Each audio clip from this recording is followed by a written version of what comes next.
100 years later, the Negro is still languishing in the corners of American society and finds himself in exile in his own land.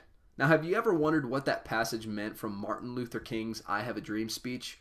I did, and what I found was one of the biggest secrets that's not really a secret at all, except to many African Americans, is they are not descended from Africans.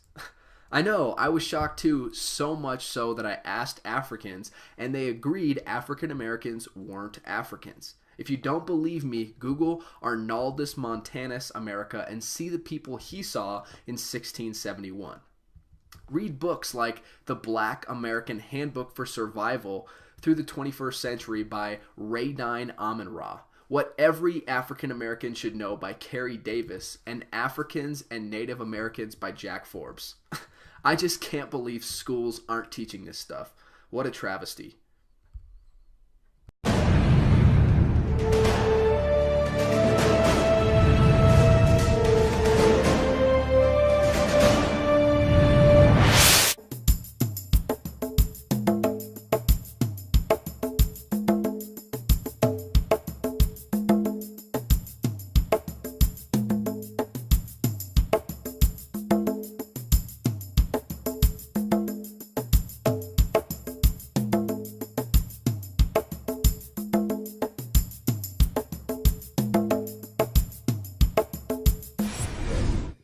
So, from my experience, it seems like there's tension between African Americans and America as a whole. Some Right. No. As a whole, the history of African Americans in America, Right. does not really work in the favor of African Americans. Can I ask you a quick question in the midst of that? Okay. What do when not all, when you tell an African American, now times have changed. Now we're now getting 2015 now. As African American, are you African? Oh hell, no, I ain't African. They're not wrong though. They're not wrong though. They're not wrong though. They're not wrong. They're not wrong. They're not wrong. No, are they right? But it's just the reaction. Okay. Sure. Now, and I could be a little sensitive because of how I grew up. Okay, hold up though. Here's okay. This is going to answer that question. So, the history of African Americans in America does not necessarily work in their favor based on everything that was logged. As you see all the movies, 12 Years a Slave, it's a constant reminder that, hey, African Americans, this is your story in America. When I was in Nigeria, I did not know of the African American story until I got to America.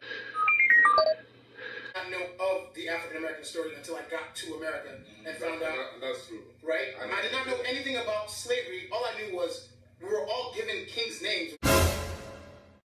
Right? I did not know anything about slavery.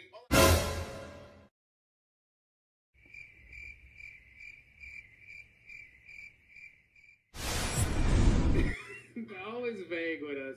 I asked this African dude one time. I was like, why don't y'all? Because Africans don't like African Americans. I don't know if you know this. Yeah, they don't. You know you don't. They'll be looking at me like, no, you're okay. They don't like us, yo. They don't like us. They be judging us. They be looking at us like, look at you, motherfucker. African American. My ass. You are not African. You're black Americans. I'm from Kenya. You got the same phone. What are you We have talking you from about? every Kenya. You haven't got the trust in my... You're in America now. What are you talking about? Why you not in Africa?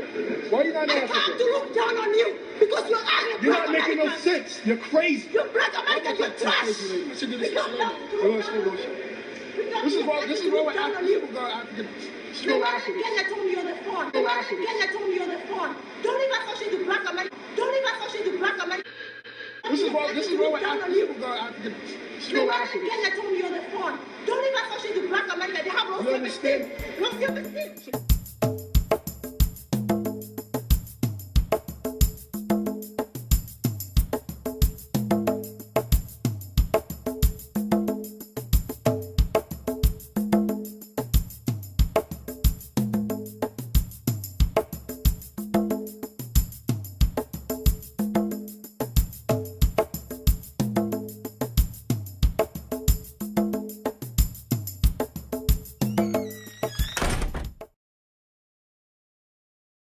And Agonglo was said to be one of the kings who tried to stop slave trade. Ah. But of course, he did not succeed. But he must have known how bad it was. Yes, he knew. They knew how bad it was. That was why they didn't trade their own people. They would trade people from the wars and battles they did all around the country.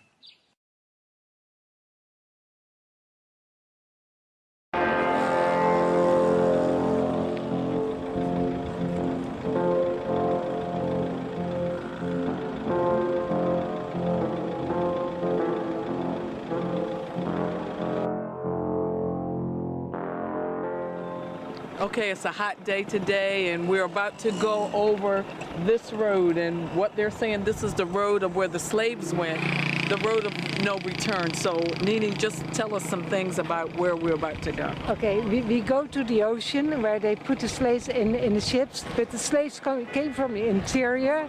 They were bought from the chiefs, from the kings in the interior, and the king got in return cannons and weapons.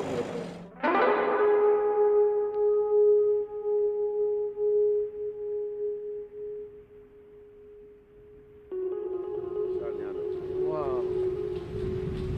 And so literally they were walking this way to get on a ship. And can you imagine the things in which they were thinking going through their head, going to the ship, and this is a place of no return. Pour toute l'Afrique, For all the Africa, il y a 4 ports. for all the, in all Africa, they have 4 gates. The population of the slave that went out here through this gate was the most slaves. When they did not have enough chains, they cut a tree, they made a log out of it, and they cut 3 holes in it. Came from. And they put 3 holes, and they put the log on top of their head, so that the 3 stay together, walk together behind each other. How many people were side by side? 600 walked side by side. You know, it's like an arrow. It means that this road that you come through, it have only one entry. That is no returning back, is the unknown destination. During that road here, all sorts of things happen with the slaves. They can sleep with them, they can beat them, they can do so many things there. Violence. On peut dire l'abolition en 1848. Mais en 1846, c'est le dernier bateau. The last ship went on 1846, and it was then they don't got any other ship came in for slavery.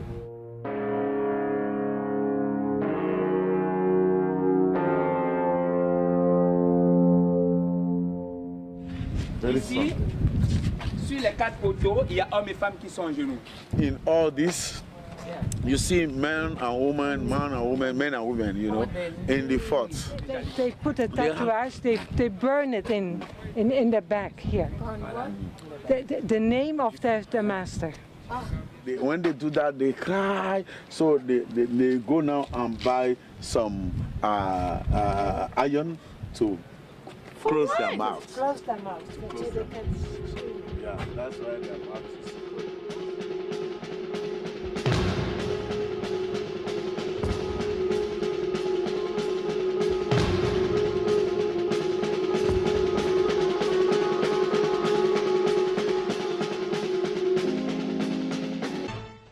The success of Muhammadan Islam in deceiving, misinforming, deforming, and contorting both history and reality over a period of almost 1400 years has been astounding. That is, until now.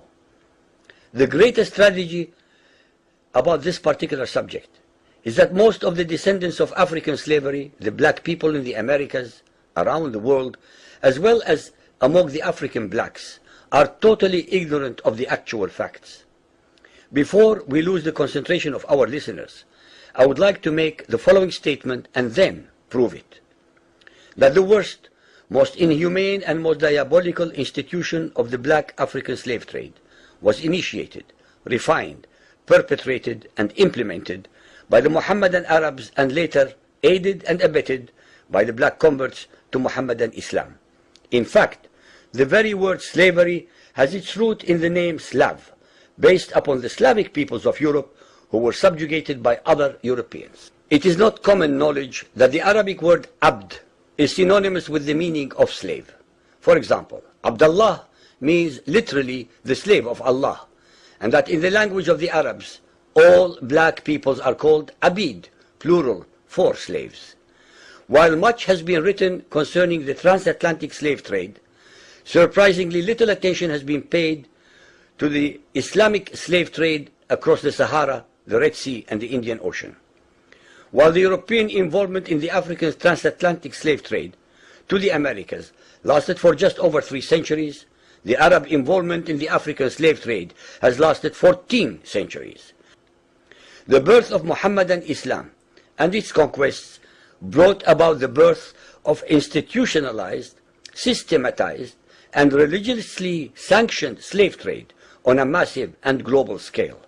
In fact, the Quran allows the taking of slaves as booty or reward for wars of aggression against any and all unbelievers. Incredible and heinous abuses have occurred throughout the history of Mohammedan Islam. By the Middle Ages, the Arabic word abd was in general used to denote a black slave. Ibn Khaldun, 1332 to 1406, the preeminent Islamic medieval historian and social thinker, wrote, "The Negro nations are, as a rule, submissive to slavery, because they have attributes that are quite similar to dumb animals." It should also be noted that black slaves were castrated based on the assumption that the blacks had an ungovernable sexual appetite. When the Fatimid Caliphate came to power in Egypt, they slaughtered all the tens of thousands of black military slaves and raised an entirely new slave army. Some of these slaves were conscripted into the army at age 10. From Persia to Egypt to Morocco, slave armies from 30,000 to up to 250,000 became commonplace. The Islamic slave trade took place across the Sahara Desert, from the coast of the Red Sea, and from East Africa across the Indian Ocean. The Trans-Sahara trade was conducted along 6 major slave routes.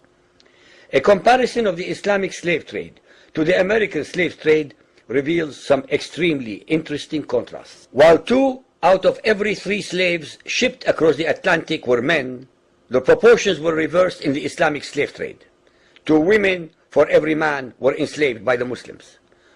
While the mortality rate of slaves being transported across the Atlantic was as high as 10%, the percentage of slaves dying in transit in the Trans-Sahara and East African slave market was a staggering 80 to 90%.